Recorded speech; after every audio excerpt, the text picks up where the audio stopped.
All right, here we go. Brand new Flyers Daily for the 27th of February, 2024. Flyers Daily, as always, presented by Ticketmaster. Make more memories live. Flyers will play their final game of the month of February here in 2024 tonight at home against the Tampa Bay Lightning and Nikita Kucherov.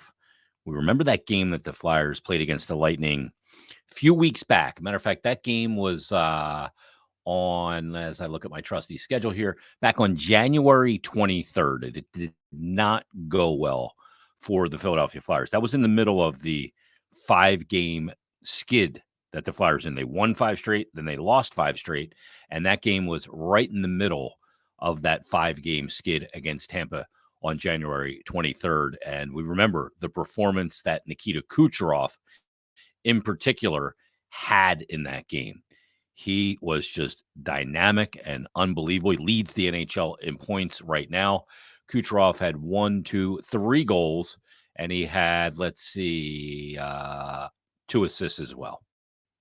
Not a bad, or 1 assist. So 3 goals and an assist, 4 points in that game against the Flyers. It was a 6-3 win for Tampa on that date back on January 23rd. But tonight, Flyers look to exact a little revenge against Tampa. And Tampa's a team that's really kind of had a up and down kind of season. The odd part about it is you look at Tampa, you look at the fact that Kucherov leads the NHL in points. He's got 102 points in 59 games, 38 goals, 64 assists, plus 4 on the year. Point per game played, 1.73. And he's just been all over it. Leads the NHL. Second closest to him in points is Nathan MacKinnon, who's got 96 points. Also in 59 games. McDavid, 89 points in 53 games. Pastrnak with 82. And Artemi Panarin's the 5th-ranked guy, 79 points right now in 59 games. But when you look at the points percentage, despite the fact that they got a guy that's leading the NHL, probably if they make the playoffs, it's going to be definitely a finalist for the Hart Trophy. But you look at the team's points percentage, and it's just a tick higher than the Flyers. They're 14th in the NHL at .575 points percentage to the Flyers' .568. So these teams kind of neck and neck right now. If the Flyers win tonight, they'll move ahead of them in points percentage. They're in the 4th spot in the Atlantic Division of the Eastern Conference. So it's been a kind of really up and down year. Now, they started the year without Vasilevsky, and that obviously hurts. That's a big element. Tampa, like I said, the 5th spot. It's Boston, Florida, Toronto, Detroit now up by a point with 2 games in hand on Tampa, and Tampa with 69 points in 60 games. Flyers sitting in the 3rd spot in the Metro through 59 games, 67 points, and a record of 30, 22, and 7. Flyers are 5-4-1 in their last 10, plus 2 in goal differential. Lost their last 2 games, both this past weekend, 2-1 to the Rangers and 7-6 to the Pittsburgh Penguins. And Tampa is 5-5 in their last 10, but won their last 2 games. Now, it is not just Nikita Kucherov when you look at this team. They've got Braden Point, who's also got 62 points in 60 games. They've got Victor Hedman on the blue line, more than a point per game player. He's 59 points in 58 games. Brandon Hagel's having a really good season, very close to a point per game player, 58 points in 60 games. But a little bit of drop off for Stamkos, 50 points in 57 games, 23 of them goals, 12 on the power play. But this Tampa team, and then the goaltending of Andrei Vasilevsky, and I got to assume it's going to be Vasilevsky tonight because Jonas Johansson went in the last game. Vasilevsky now on the season, 34 games, 2014-0 record, 295 goals against average, not great, and an 897 save percentage, well below his numbers. Now, Tampa does score a ton of goals, and we'll talk about the power play in just a second, but they do score a lot of goals in the NHL. I think you look at a team that scores over close to 3.5 goals per game, 3.4. That's what Tampa scores, 7th in the league. But they give up 3.35, which is the 9th most goals allowed per game played. When you look at the power play, and this is going to be absolutely key tonight. The key matchup within the matchup in this game tonight is the Tampa power play against the Flyers penalty kill. It's a matchup you don't want to see. Tampa's power play leads the league. It's actually tied for the league lead with Toronto at 29.3%. 29.3. It's a huge number. And that's a big reason why their offensive numbers are as high as they are overall. The Flyers penalty kill, second in the NHL, 86.1%, and leads the league with 14 shorthanded goals. But you go, okay, Flyers' strength is PK and their strength is power play. Let's have those two things collide. I'd rather they not collide at all. And I'm sure John Tortorella is thinking the same thing. You just don't even want that to come into play in this game. You've got to move your feet against Tampa. You've got to put yourself so you're not reaching. And they're such a different team with a super skilled elite player in Kucherov than a team like Edmonton is with McDavid or Colorado is with McKinnon. Those guys want to fly up and down the ice, beat you with their speed and power. That is not Nikita Kucherov.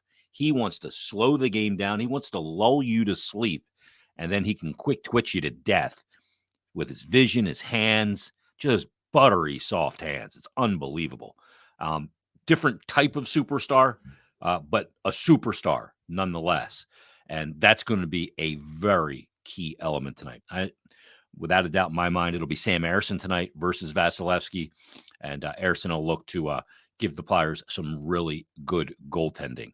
We're going to kind of meander in a couple different directions now. That's the game tonight. We'll break that down tomorrow. We don't need to go into tons of stuff on the matchup tonight. Flyers need a win. They need points in the standings. It's tight with the Devils right now. Flyers are 5 points up.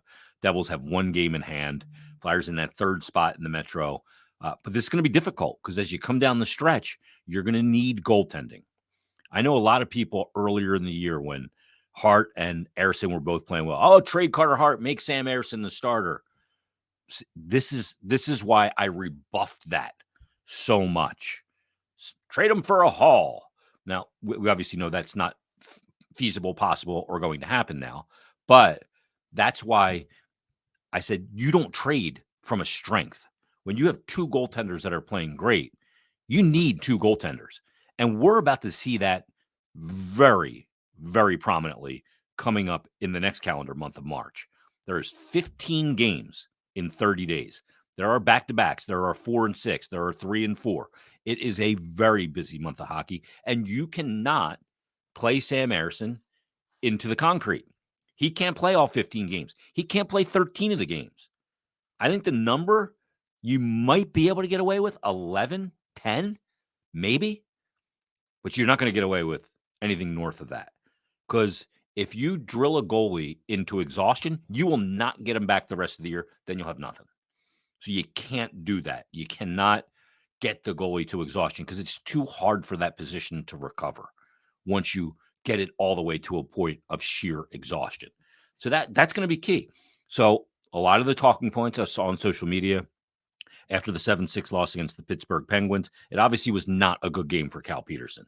The 2 short side goals on dead angle shots that beat him short side were killers. Some of the other stuff I'd be willing to forgive because they're deflected and those, okay. But it was not a good performance.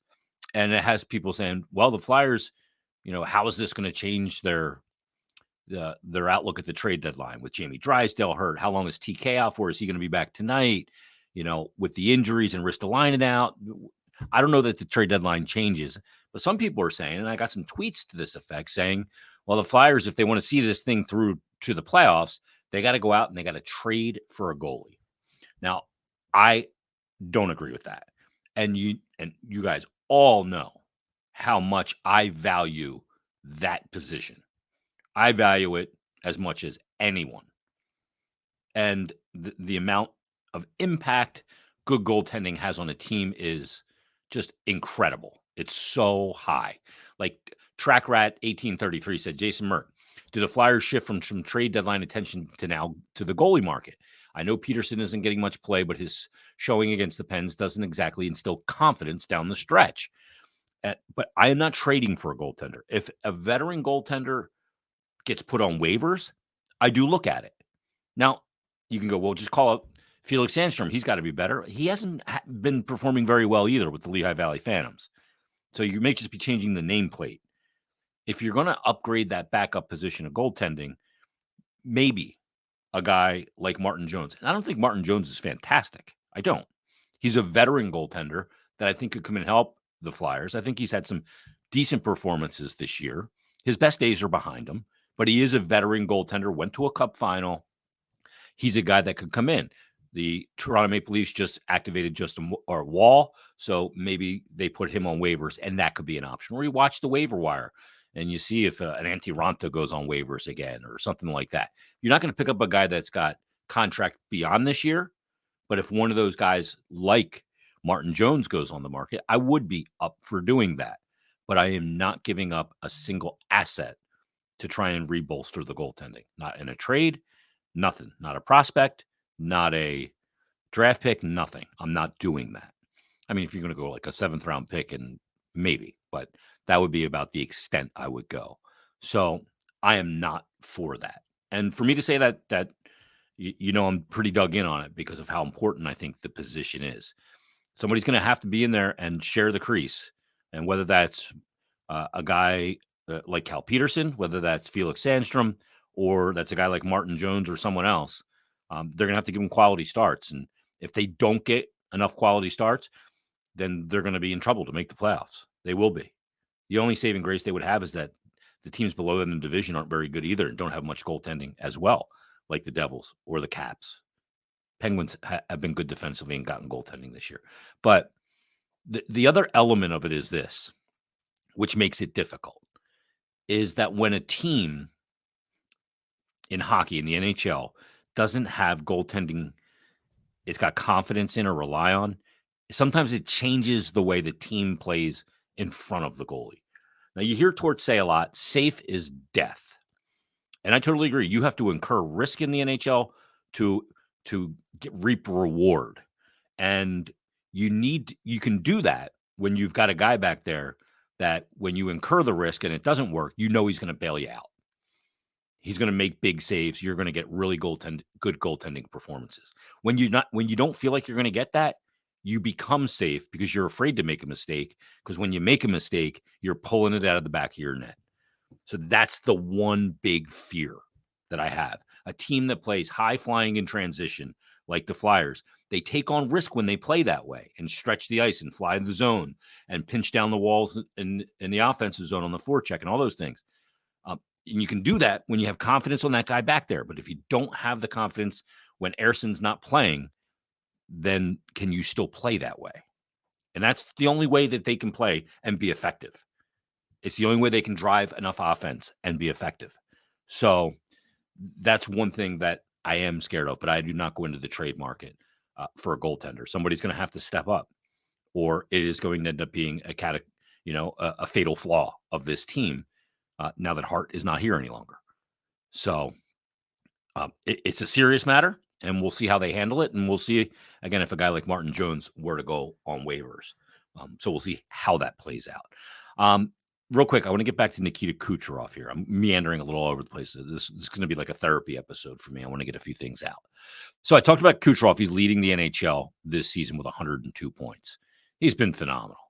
In 59 games, 38 goals, 64 assists, 102 points on the year. And like I said, he is up 6 points on Nathan MacKinnon, who is in the second spot. Now, over the last 7 seasons, this is when Nikita Kucherov first became a point-per-game player. That was in 2016-17. And I want to bring this up because this may be a similar type arc for Matvei Michkov. So Kucherov comes over at 20 years of age in the 13-14 season. He plays in 52 games that year. I think that was a lockout shortened season. He had 9 goals, 9 assists, 18 points in 52 games. I don't think anybody was going, oh my God, look at this guy. He's fantastic. So the next season, his first full NHL season, 14-15, in 82 games, 29 goals, real impressive, 36 assists, 65 points, and a plus 38, by the way, in year 2. Actually got some Selke, real deep down Selke love. Then in 15-16, 77 games and 66 points. So he still hasn't had a point per game season. Then in 16-17, his first point per game plus season. 74 games, 85 points, 40 of them goals. Next year, 17-18, 80 games, 100 points, 39 of them goals. The next year, a career high. 82 games, 41 goals, 87 assists, $128. That's 18-19. 19-20, season gets cut short, but in 68 games, 85 points. Next year, 56 game season, 25 goals, 44 assists, and 69 points in 47 games, 113 points last year in 82 games, 30 of them goals. And this year in 59 games, he's got 38 goals, 64 assists, 102 points. So 492 games played since he became a point per game player, and he's got 682 points. I mean, what an absolute animal, right? That's unbelievable numbers. Now, over those same 7 years, by the way, he's won 2 cups, went to another.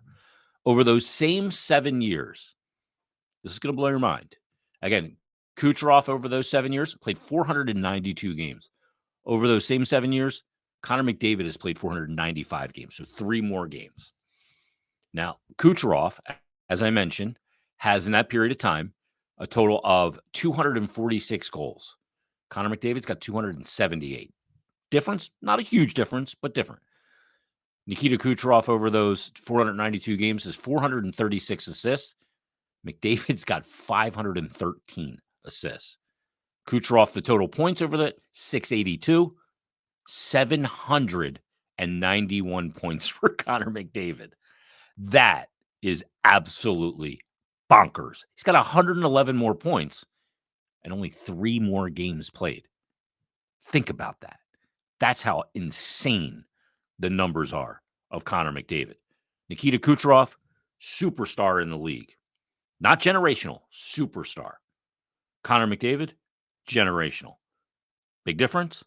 2 cups for Nikita Kucherov, none for Connor McDavid. Now, it's a team sport. That's part of it. So let's look at another guy, Austin Matthews. Again, I know people love to throw around that term of generational. First overall pick in the 2016 NHL entry draft. It goes to Toronto. Over his last 7 years, 455 games, 311 goals, which is a huge number, but only 239 assists, 550 points.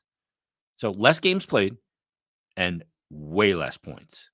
And think about how we view him. He is a star in today's game. And I think sometimes when you score goals, that has a more of a lasting impact of stardom than a guy who sets up plays.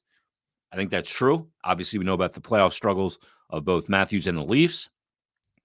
But I thought it would be interesting to compare those 3 star players and kind of put them and look at the numbers, the raw numbers.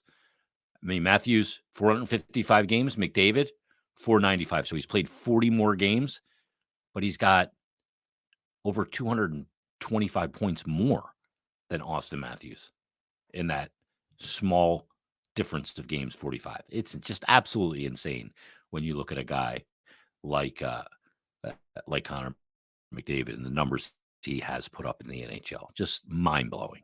All right, one last thing. Let's hop to another lily pad.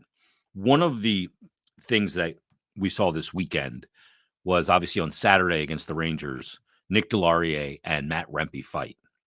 And it was an all-time throwback, old school. Each guy threw 20 punches. Each guy landed punches. And it was a good hockey fight, old school hockey fight.